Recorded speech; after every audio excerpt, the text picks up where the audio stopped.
if you just want the really quick and easy answer, this is all you need to know for programming your entire diet. Do this every single day, and not much can really go wrong macro wise. If you're missing out on some micronutrients, then yeah, obviously, but this is all you need to know for the kind of bit of a longer answer, but still pretty basic. I've got some points to go over for each of the nutrients. So we'll start with the most important one, obviously protein. What does it do? Why do we need it? And what kind of happens if you don't have enough of it? So obviously protein is used for muscle growth. It's also used for enzymes, which basically cover digestion, energy production, blood clotting, and also muscle contraction. It also does hormones, so that's proteins, peptides, steroids, and or amines. Then there's also collagen, which is for skin, tendons, shit that is like, yeah, that. There's also elastin, which is like collagen, but really, really elastic. There's also stuff like transport proteins, and then lastly keratin, which is for your fingernails and your hair.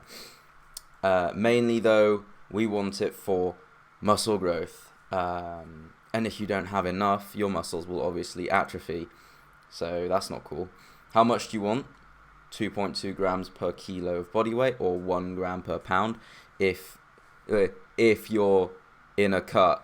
Honestly, this is just a good one to follow regardless of what you're doing, but if you are in a calorific surplus, you can lower it to like 0.8 grams per pound of body weight. I don't want to convert that right now, but obviously you can eat less. I wouldn't recommend it though. There isn't really such a thing as too much protein. There's only really protein takes up too many of your calories, so you can't have enough of the other macros, but too much protein in and of itself isn't really a thing. And yeah, so the IOM says that 2 to 3.5 grams per kilo is considered safe for most people. So unless you have something specifically to do with protein, you'll be fine. Next up, we have fat. Why do we need it? So the big takeaway for fat is, some fucking doctor said this shit. Think of it as the oil that greases the engine that is your body. It basically makes life not painful to live. It makes your skin all nice. It makes just everything work. More specifically, though, fat is needed for fat-soluble vitamins, which are A, D, E, and K. It also makes you less hungry because it slows the absorption of nutrients, and it'll also regulate blood sugar fluctuation after meals.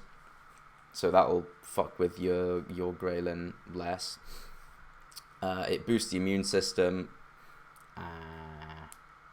And also it's big on mental health. So yeah, the main way that you'll notice that you're not getting enough fat though is honestly the skin. Honestly, if your skin feels all dry, flaky, and shitty, then odds are you're not getting enough fat. Also, yeah, that's it pretty much. How much do you want? 20 to 35% of your calorific intake. Currently, I'm not having enough, but I don't really feel that terrible, so but yeah, that's the guideline. That I've kind of gone for the minimum of all of these nutrients because no one really wants to spend all of their calories on fat and carbs when you can do that with protein because we're all bros here. Technically finally, but really penultimately, carbs. I've split carbs and fiber up. Even though fiber is a subsection of carbs, it counts as its own macro, so Yeah. Carbs, however, we want them for energy, mental. So this is a big one. If you feel retarded, eat more carbs. Seriously. They, also very important. Carbs increase your metabolism. They make you less hungry. They also prevent muscle atrophy during the workout, and then they'll repair the muscles after the workout because they are needed for the protein uptake in cells. Basically, you can't really build muscle without you can, but you can't really without the help of carbs. So that's why they're so important. But yeah, again, basically, I cannot understate this. Do not sacrifice your glycogen stores for the sake of seeing a smaller number on the scales. It will hurt you in the long run. So eat your fucking carbs. Don't think, oh, I'll just chuck the carbs out the window. There was also a study that showed that if you replaced the energy equivalents of carbs and fat with more protein, so replace one with more protein, replacing the carbs actually led to weight gained, not protein, like not muscle gain, but weight gain. So if you're going to cut back on anything, cut back on fat, not carbs, not, well, I guess you could cut back on protein, but yeah. Carbs are a lot more important than anyone on the internet will have you know. How much should you have? About 45 to 65% of your calorific intake. If you're above the sort of 140, like 140 gram, that sort of area, if you're above that, you're fine. Again, like, if you have anything around the 2,000 calories per day, odds are you're eating enough carbs anyway. Unless you're like eating 200 grams of protein, then cut back a bit. Now, finally, we have fiber. So, fiber is kind of overlooked. You need it to feed some of the good bacteria in your gut. It also slows digestion, makes you less hungry. It reduces the blood sugar spikes after you have food that has a high glycemic index. And then finally, and this is the important one, it prevents constipation. I cannot stress this enough. Eat your fucking fiber, because if you don't eat it, you're going to have serious problems, especially on a high protein diet.